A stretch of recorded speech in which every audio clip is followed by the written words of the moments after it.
కోన లక్ష్మీ నరసింహస్వామి బ్రహ్మోత్సవాలకు పెద్ద ఎత్తున ఏర్పాట్లు జరుగుతున్నాయి. బ్రహ్మోత్సవాల్లో సామాన్య భక్తులకు పెద్దపీట వేస్తున్నామని మంత్రి ఆనం రామనారాయణ రెడ్డి వెల్లడించారు. నెల్లూరు జిల్లాకు తలమానికంగా నిలిచే పెంచలకోన బ్రహ్మోత్సవ ఏర్పాట్లపై మంత్రి ఆనం సమీక్ష నిర్వహించారు.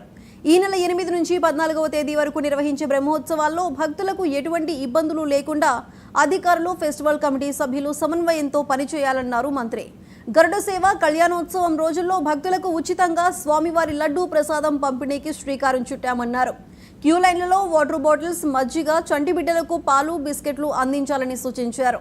శాంతి భద్రతలకు ఇబ్బందులు లేకుండా పోలీస్ సిబ్బందిని నియమించాలని కోరారు. స్వామివారి దర్శనం లభించేలా క్యూ లైన్ల ఏర్పాటుతో పాటు చలవ పందిళ్లు, పెద్ద సంఖ్యలో తాత్కాలిక మరుగుదొడ్లు, స్నానపు గదులు ఏర్పాటు చేయాలన్నారు మంత్రి ఆనం నారాయణ రెడ్డి. ముందుకి ఇప్పటికీ చాలా మార్పులు వచ్చాయి.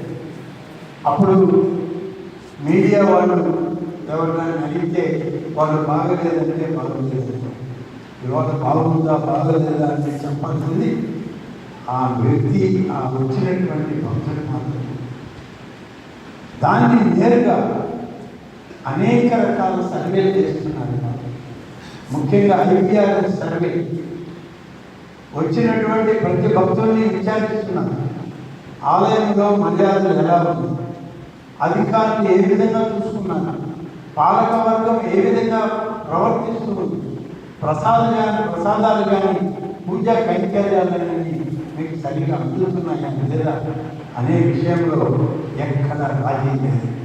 ఐబిఆర్ఎస్ సర్వేలు తీసుకుంటున్నారు, ఇంటెలిజెన్స్ సర్వేలు తీసుకుంటున్నారు, అనేక రకాల మరొక 5-6 సర్వేలలో వచ్చేటువంటి వేసి ఏ పూట కాకుండా ఇక్కడ ఎమ్మెల్యే గారు, పాలకవర్గం ఉంటే పాలకవర్గం అధ్యక్షుడికి, దేవాదాయ శాఖ అధికారులకి ధైర్యం